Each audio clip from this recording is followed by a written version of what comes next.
Olá, bom dia. Está começando aqui pela TV Estadão, mais uma edição do Estadão Discute, transmitido pelo Facebook e pelo YouTube, e que a cada semana, sempre às quartas-feiras, traz um tema relevante para análise, para debate, para discussão, sempre com a presença de dois convidados. Hoje a gente vai falar aqui sobre o que sobrou da reforma política, basicamente um fundo para financiar campanhas eleitorais, a proibição de coligações, mas só na eleição de 2020, e já para a eleição do ano que vem, de 2018, aquela cláusula de desempenho que exige uma votação mínima dos partidos para que eles possam sobreviver.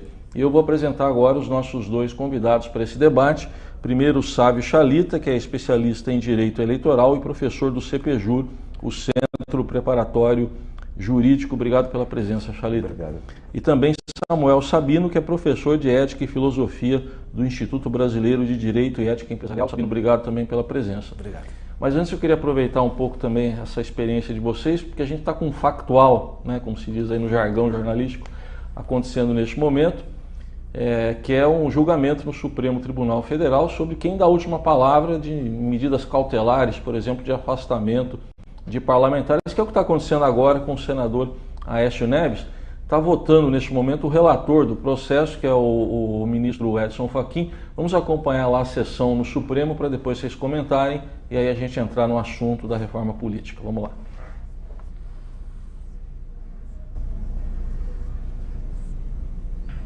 É o que expõe o professor Luiz Antônio Câmara nas suas medidas cautelares pessoais, diz o eminente mestre. Sempre foi desconforme o Estado de Direito o fato de a prisão em flagrante, além de manifestar-se como autorizativa do encarceramento do provável agente, pudesse também autorizar a sua custódia cautelar. A manutenção da cautela só podia se dar quando presente os pressupostos da custódia preventiva, devendo a manutenção ser fundamentada. O legislador de 2011, e essa é a mudança que houve, e é essa mudança que é indicada na petição inicial, é por isso que eu estou analisando-a.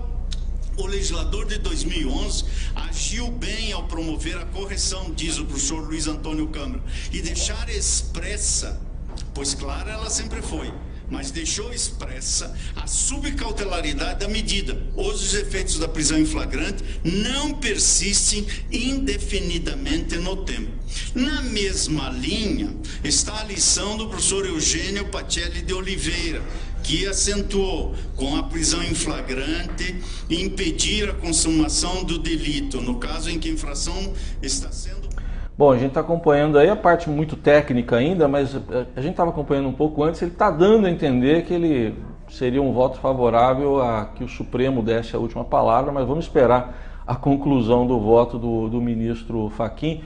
Eu queria uma avaliação sua, Chalita. Deve ser uma votação apertada essa? O que dá para esperar? Eu acredito que, assim como as grandes decisões que o STF tem trazido para nós, né, dando a última palavra ou não, será assim apertada.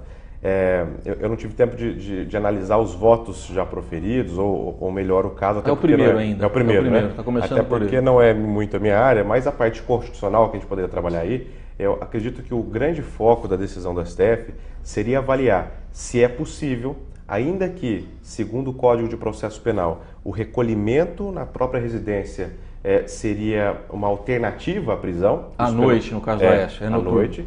Isso pelo Código de Processo Penal, se isso estaria em conflito com a Constituição, que coloca o caso de prisão de parlamentar apenas diante de crimes inafiançáveis em flagrante, de que se isso deveria ser também referendado pelo Congresso. Você poderia, por exemplo, os pares do senador Aécio, suspender essas medidas impostas a ele. Acho que o grande foco estaria aí, né, nessa análise constitucional. Acho que para a população, né, Sabino, do ponto de vista, o eleitor, o cidadão comum, fica aquela sensação estranha no ar, ou não? Fica. Todas as oportunidades que eu estou tendo em falar em ética, eu sempre trago 3 pressupostos. A ética menos nobre, a nobre a mais nobre. A menos nobre é aquela que tem como fim último a felicidade de si mesmo ou o menor grupo de pessoas. A nobre, aquela que tem como resultado a felicidade do maior grupo de pessoas. E a terceira, a felicidade de todos, que apesar de tudo ela é utópica, mas é um caminho. O que está em jogo hoje no Brasil, nesse momento, na política, nas empresas, primeiro setor, segundo setor, é o capital moral daqueles que representam, por exemplo, a Constituição, ou o próprio segundo setor. Então é isso que está em jogo. Nesse sentido, o que a gente pode considerar? Que o capital moral desses dirigentes, desses representantes, muitas vezes inclina a primeira ética, essa ética menos nobre, aquela que pensa o menor grupo de pessoas ou em si mesmo. E aí o resto da população fica em estado de vulnerabilidade. Tá bom, vamos continuar acompanhando ao longo do dia esse julgamento, né, no Supremo Tribunal Federal, aqui pelo portal estadão.com.br, tem um link ao vivo lá para a transmissão, mas vamos entrar agora no nosso assunto, né, com vocês, da reforma política.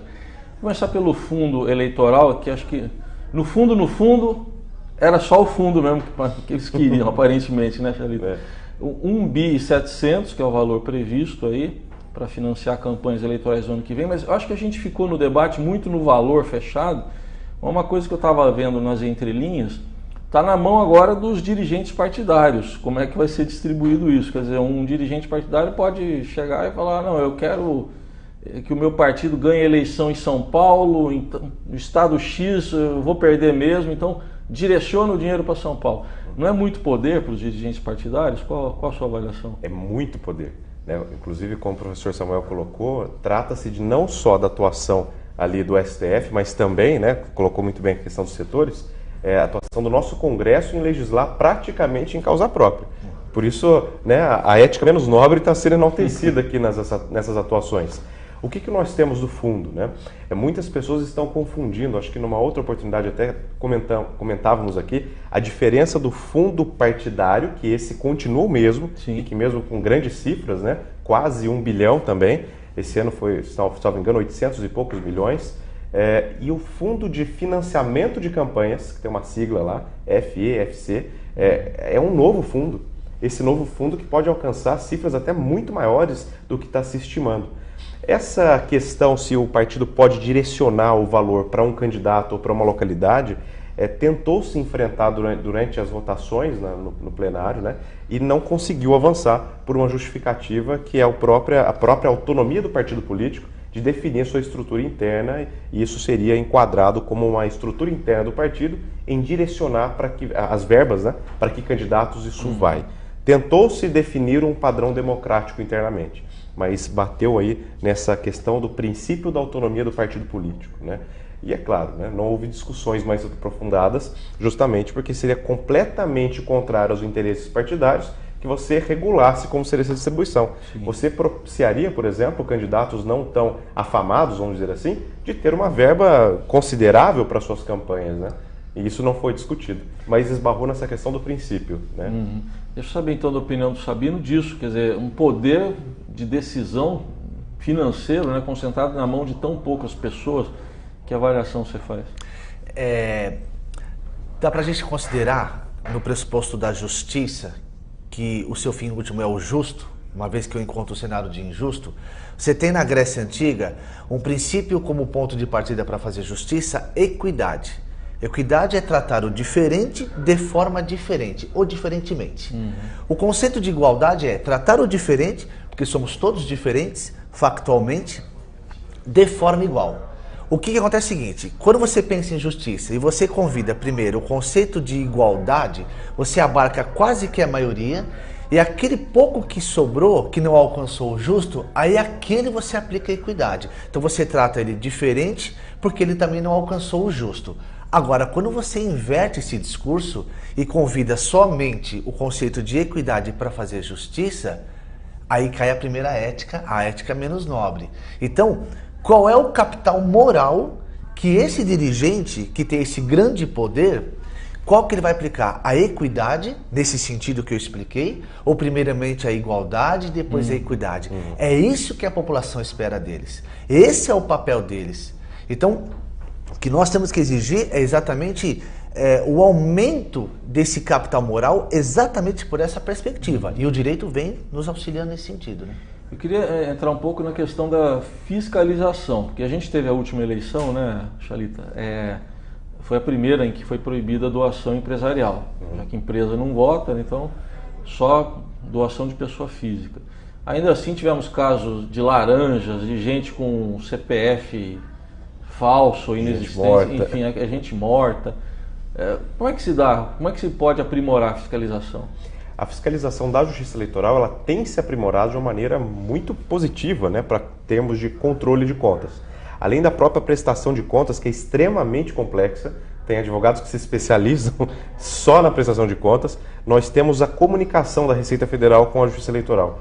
Então foi por conta disso, inclusive, que se identificou uma série de CPFs inválidos, de pessoas falecidas, de pessoas que passaram a ter ali o rendimento dela, porque você tem uma limitação de financiamento com base no seu rendimento do ano anterior, tiveram ali uma robusta injeção de finanças no ano anterior para conseguir fazer doações. Então, assim, a fiscalização que nós temos hoje, ela já está totalmente informatizada. Cada vez mais a Justiça Eleitoral tem se aprimorado quanto a tecnologias para evitar esse tipo de fraude, né? Mas acontece, e quando acontece, elas são punidas. Acontece que ainda muito timidamente, né? Deveria ter um rigor ainda maior nas punições e dificilmente nossos representantes votariam punições mais rígidas para isso. Aliás, nessa reforma política, que muita gente diz que não, muitos especialistas falam que não teve reforma política quase nenhuma, né? Foi só um remendo, mas tem lá uma previsão teto de gastos, que é uma coisa que não existia, agora tem o teto de gastos. Mas eu fiz uma conta agora há pouco, antes de entrar aqui para falar com vocês. Por exemplo, presidente da República, o teto de gastos numa campanha é 70 milhões no primeiro turno e 35, metade disso, se houver segundo turno. Mas um presidente, se você considerar 31 mil reais, vamos contar só isso aí, o salário, vai ficar aí em 1 milhão e 600 aproximadamente, o que ele vai ganhar em 4 anos, considerando 13 salários. Como é que a gente explica uma coisa dessa, Sabino, um teto de gastos tão elevado assim, sendo que a pessoa não vai ganhar isso depois? E sem falar que é muito provável que ela nem venha tocar nesse salário, porque ela tem todos os privilégios, né? Sim. Mas aí, para pegar o gancho, você percebe então que para se fazer justiça, se aplica a primeira ética, sobretudo quando sobra a equidade, né? Agora, eu gostaria de fazer uma provocação. O ativo de uma empresa, que são valores, é o elemento fundamental, mais importante. Quando você aplica, por exemplo, um ISO como normas para blindar a vulnerabilidade, você protege o ativo, a ameaça não entra, não deixa impacto e nem consequências no futuro. Quando a população paga imposto, o dinheiro sobe. Primeiro o setor organiza, vai pelo pressuposto de justiça, aplica a igualdade e, quando necessário, a equidade. Só que como a gente está vulnerável, que estamos num processo de evolução, vamos dizer assim, e o direito correndo atrás para equilibrar, o que você percebe na verdade é que o ativo da sociedade, que tem como fim última a felicidade, ele tem um monte de pontos vulneráveis, sobretudo daquele que está em ato de má fé. Então, qual que é o nosso papel aqui agora? O papel do charita enquanto direito, do jornalista enquanto fomenta, do pensador em filosofia ou ética, é exatamente a gente ver quais são os pontos vulneráveis para o direito vir em cima, a sociedade se tornar mais intolerante com os velhos intolerantes, sobretudo aquele que age de má fé nas janelas, nos pontos vulneráveis do maior ativo da nação, que é a felicidade. Então, quando você tem um salário ou esses recursos, é uma vulnerabilidade do ativo da sociedade, né? Porque muitos o recurso não chega, né? Então, a sociedade precisa pensar isso, precisa saber isso, porque eles já sabem, mas eles estão numa zona de conforto. Quem não está na zona de conforto precisa entender esse pressuposto, senão vai continuar vulnerável a tempo que... Agora, além disso aí, dessa questão do fundo, né, tem a possibilidade agora de arrecadação por outros meios, né, bingo, rifa, enfim, adesões, né, isso é possível também. Os partidos vão ter que se reorganizar, né? Como é que você vê essa reorganização partidária? Quem é mais forte vai continuar sendo mais forte, aparentemente. Aparentemente não, nitidamente, porque você tem 2% dividido igualitariamente entre os partidos, no fundo, o restante tudo proporcional, favorecendo aos que já estão consolidados, né? Equidade. Nesse sentido. Exatamente, como casa, né? Os assuntos no mesmo ponto aqui. 2%, só 2% que é igualitariamente. Todos, que é igualitariamente. O fundo partidário já tem uma fatia muito irrisória também, que são 5%, que divide-se igualitariamente, o restante proporcionalmente à representação. Perfeito. Mas a reforma, não só pela PEC, mas pelas duas legislações que foram aprovadas, a 13.488 e 13.487, elas trazem também a possibilidade de um tema muito novo e moderno, que é a crowdfunding, né? Que é você poder fazer o financiamento da campanha para as chamadas vaquinhas na internet. Assim como nós tivemos lá atrás para pagar os condenados do mensalão, né, Sim. fizeram vaquinha, agora você pode fazer a vaquinha para financiar a campanha. E olha que interessante, né? O candidato se declara pré-candidato, porque nós não temos um conceito temporal formal para dizer quando ele é pré-candidato, ele se declara pré-candidato. A contar de maio do ano eleitoral, ele já pode começar a colher essas campanhas na internet. Só que só coloca a mão no dinheiro quando ele for efetivamente escolhido em convenções partidárias. 15 de maio foi a data fixada aí. 15 de maio. Porque antes era só a partir da candidatura homologada, né? Era isso. Acho que é uma grande crítica até, inclusive, aproveitando que eu faço as reformas políticas, que a cada ano eleitoral nós temos uma mini-reforma. Temos 2009, 2013, 2015, vamos ter agora de novo. Tivemos, né? Que se trabalha muito quanto ao problema de como financiar a campanha e se trabalha pouco como faço para reduzir o custo dela, né? É muito mais fácil se trabalhar na causa do problema, né? Então nós temos a dificuldade de ter uma atuação legislativa que vá no foco, que vá no problema, que são os custos exorbitantes. Como você colocou, 70 milhões para uma campanha de presidente pode parecer pouco e parece de fato para quem está trabalhando na campanha eleitoral, e é muito para nós que estamos visualizando, inclusive fazendo contas com relação ao salário, né? É impensável a situação. Esse ponto que o Chalita falou, Sabino, da questão envolvendo aí os recursos e as mudanças que ocorrem a cada ano, né, na legislação eleitoral. Quer dizer, não dá para a gente ter uma legislação que a gente saiba ali, olha, é isso. Não, a cada ano que seja anterior, né, véspera de ano eleitoral, sempre tem alguma mudança. Isso cria também uma insegurança, né? Qual a sua visão? Foi perfeita a sua fala e eu visualizei um cenário aqui. Me parece mais que a reforma ela está mais estrategicamente posicionada para cada vez mais entrar de forma eficiente na janela de vulnerabilidade para atingir o ativo para intenções pessoais, do que seria, ideologicamente falando, o modelo ideal, uma reforma, micro-reformas que fechasse as janelas ou mitigasse o ponto vulnerável do próprio ativo, né? Que é o recurso da sociedade. Quer dizer, é uma estratégia, uma reforma mais para interesses particulares, para ver como realmente vou garantir entrar no ativo, eles enquanto ameaça em relação a nós, do que realmente blindar a parte vulnerável ou mesmo fechar a janela, né? A sociedade precisa saber disso. É isso que está acontecendo. A estratégia, as pré-reformas, as reformas, né, pequenas, elas estão mais preocupadas em garantir que entrarão no nosso ativo, o nosso recurso, a nossa felicidade, do que realmente blindar, que é o verdadeiro propósito, né? Vamos entrar um pouquinho aqui, outros aspectos também, além do fundo, né, para o ano que vem tem a cláusula de desempenho, no passado foi chamada de barreira, né, cláusula de barreira, que o STF até derrubou, né? No passado derrubou, agora foi aprovado. Está começando com 1,5% em 9 estados, é isso, né? 1,5% dos votos válidos em 9 estados, que o partido precisa ter para ter acesso ao fundo partidário, tempo no rádio e na televisão, enfim, para tocar a vida dele. É um bom começo aí ou é tímido ainda? Eu sempre fui favorável à cláusula de barreira ou cláusula de desempenho, muito embora na circunstância que se foi posta anteriormente pelo STF, considerou inconstitucional, né? Mas nessa visão de pensar na PEC que trouxe a emenda constitucional 97 emendas em 29 anos de Constituição, é um avanço. Eu enxergo como tímido avanço, mas ainda um avanço. Porque isso você desestimula a criação de partidos políticos que se proliferam de uma maneira quase impensada, né?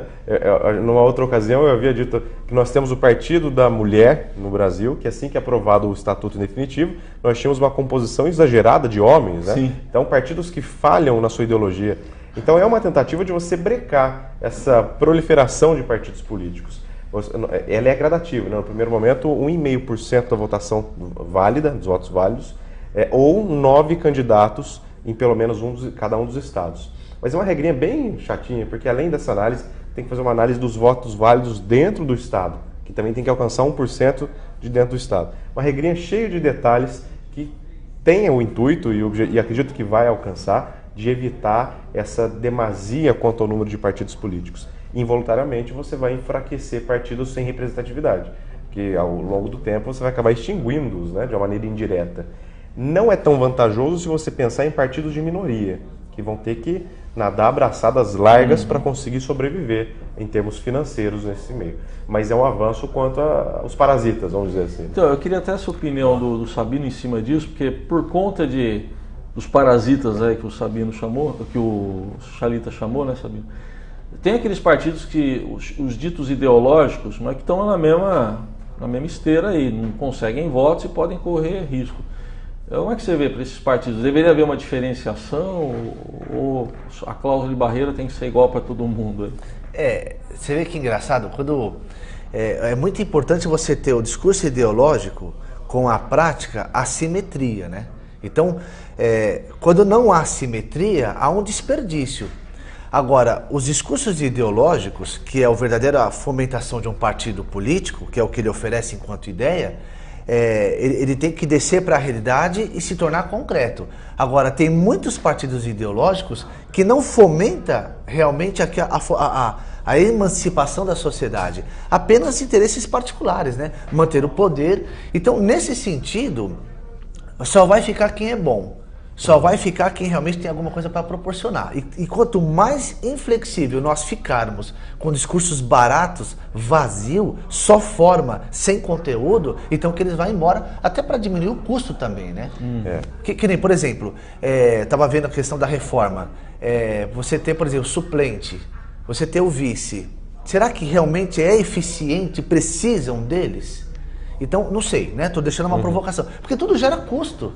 Tudo gera custo, então a gente tem que começar a diminuir o custo, começar a fechar as janelas, começar a questionar o valor agregado do discurso ideológico.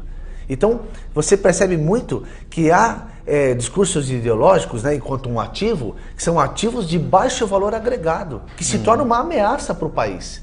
Então, esses discursos ideológicos têm que se tornar um ativo de alto valor agregado para emancipar tanto a população quanto a própria política, né?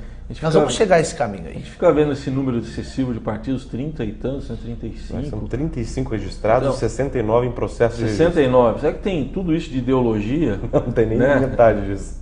Tem uma ideologia para cada um, né? Lógico que tem algumas que até se assemelham, pode ter, se aproximam. Mas, enfim, é muito partido, né? Vamos ver se essa forma aí chega a um denominador comum, então. E olha que o processo de registro de um partido político, que foi alterado na reforma de 2015, inclusive, ele é bem dificultoso. Colher assinaturas, enfim, tem uma série de regrinhas que vai ficar mais confuso de explicar, para se conseguir o registro definitivo, né? E mesmo assim eles alcançam. Aliás, nessa linha que a gente está falando, tem as coligações, hoje elas ainda são permitidas, né? Mas vão para as eleições de 2020, já não mais. E a gente vê algumas coligações que não tem nada a ver. Se você pegar o estatuto do partido ali, o A com o B, parece que é cavalo com rinoceronte, alguma coisa assim. Eu queria que vocês analisassem um pouco essa questão, se isso vai melhorar mesmo com esse prazo de validade aí de 2020, começando aí pelo Chalita. Esse fim de coligações vai valer para a questão das eleições proporcionais. Proporcionais, as majoritárias permanecem, que são os cargos legislativos, com exceção de senador, que é pelo sistema majoritário. Então, deputado estadual, federal, distrital e vereadores. Não teremos mais a coligação. Quer dizer, vai ser para a eleição de vereador, a primeira aplicação, sim. Mas a grande questão, você muito bem colocou, nós temos partidos, por exemplo, vamos imaginar, existem grandes antagonias. Nós vamos pensar PT e PSDB, que são rivais em muitos estados e no governo federal. Existem municípios que eles são coligados, existem estados que eles estão coligados. É como se você colocasse Corinthians e Palmeiras aqui no estado de São Paulo jogando lado a lado, né? São rivalidades tradicionais. Então, você tem a coligação deles em momentos proporcionais, de eleições proporcionais, com um único intento: tempo de televisão, participações nessa expectativa de conseguir uma vantagem que não a união ideológica, de se apoiar, de buscar, olha, você é candidato antagônico à minha ideologia, estou te apoiando. Fica estranho, né? Inclusive, é uma das formas de você conseguir se desfiliar de um partido sem que isso configure a falta de fidelidade partidária, é quando o seu partido começa a atuar com habitualidade, né, em atos contrários ao próprio estatuto. Então, tem coligações que, na verdade, ele transparece essa situação. Né? Nessa linha do que o Chalita falou, só para dar um exemplo para você comentar, Sabino, em 5 estados que a gente fez um levantamento recente aí no Nordeste, que muitos falou no impeachment da presidente Dilma, golpe, né? Tinha um lado dizendo que era golpe, outro dizendo que não. Pois então, Em 5 estados, os dois lados vão estar juntos. Os entre aspas, golpistas e os golpeados estarão juntos, né? Como explicar isso? Trazer o Maquiavel. Maquiavel diz, faça tudo para conquistar o poder e mantê-lo. E aí você pode fazer um trocadilho sem erro de interpretação. Os meios justificam os fins justificam os meios. Não tem problema. Desde que você saiba que o objeto desejado é o poder. Então, Maquiavel vai dizer, faça tudo para conquistar o poder e mantê-lo. Esse é o primeiro pressuposto. Aí depois você tem um outro cenário. Cada um desenvolve um ideal de fomentação para a sociedade. O fim último é a concretização desse ideal. Só que quando você vai para um terceiro cenário, que é eu me candidatando à política, a transitar no primeiro setor, você num primeiro momento, quando você está lá se apresentando, você diz, olha, eu estou aqui para te representar. Olha o que eu tenho para proporcionar. Esse é o ideal, ok? É só me permitir dar um passo para trás para entrar dentro do jogo. Aí a sociedade, legal, né? Todo mundo compra os discursos ideológicos e vazios. Sem saber que o pressuposto que ele tem é o fim último do poder. Quando ele dá um passo para trás, porque a sociedade empurra ele para o primeiro setor para representar, ao mesmo momento que ele dá um passo para trás, ele vira para o lado e agora o que vai valer não é mais a sociedade, é conquistar ou, no caso, manter o poder. E aí fica esse paradoxo, se num determinado momento eles são inimigos, se tiver que ficar aqui amiguinhos juntinhos para manter o poder, faz. E aí você percebe que o que está rolando aqui é a primeira ética. Ética menos nobre. Ética que tem como resultado a felicidade, o fim último, a felicidade de si mesmo ou do menor grupo de pessoas. E onde fica a sociedade? Espera um pouquinho, ela fica depois. Bom, a gente está chegando já à parte final, né? Temos mais 5 minutos, então eu já vou entrar aqui nas considerações finais de vocês. Queria que um pouco à luz de tudo isso que a gente discutiu aqui, né? Essas mudanças, podem não ser profundas, mas são mudanças, né? O que vocês vislumbram para a campanha eleitoral, considerando esse clima que a gente vê, às vezes, até de desânimo, desencanto, muitas vezes, do eleitor, do cidadão em relação aos políticos, até numa generalização que às vezes é perigosa também, né? Queria que você começasse analisando isso. Mas, na minha opinião, a grande reforma política, já que não vem dos nossos representantes, que surge de nós, população. Um pouco mais de consciência na hora de escolher e não ir naquela gana de vou fazer um voto de protesto, votar em nulo, que é uma falácia também, dizendo que vai anular eleições. Né? Não anula, né? Não anula de jeito nenhum. Deixar claro isso. É boato que circula toda a eleição, vem aí. Outros tantos que circulam. Então, um grande voto de protesto que a comunidade, o cidadão brasileiro pode fazer nas urnas, agora em 2018, é ter um pouco mais de consciência e critério na hora de votar. Perceba bem a atuação do seu representante nessa última atuação de reforma política, por exemplo, como que foi ao longo dos últimos mandatos. É um grande filtro de mudança que nós fazemos estruturalmente, de dentro para fora agora, já que de fora para dentro não está acontecendo, né? Então, mais uma expectativa positiva quanto a uma reforma política profunda partindo da população. E cá para nós hoje está bem mais fácil saber, controlar, né? Muito mais. Você tem mais meios aí. Temos blogs que se dedicam a fazer esse tipo de trabalho, a própria imprensa. Então é fácil você acompanhar o dia a dia, ver situações embaraçosas que o sujeito está envolvido, se o que está sendo falado dele, se é o chamado fake news ou se realmente aconteceu. Né? Não devemos nos contentar com informações superficiais de redes sociais. É bom pesquisar um pouquinho. Só para completar isso, além do que eu já coloquei, eu queria que você entrasse um pouco nisso nessa reta final também. Se por um lado a gente tem o desencanto e tal, mas por outro tem a radicalização também, né? Sim. Então como é que você vê? Eu tenho a impressão que nós estamos entrando numa fase de ouro do Brasil, ainda com tudo isso, porque vai deixar consequências. Eu vou descer do primeiro para o segundo setor, porque está todo mundo agora trabalhando, né? Dentro do segundo setor, minimamente.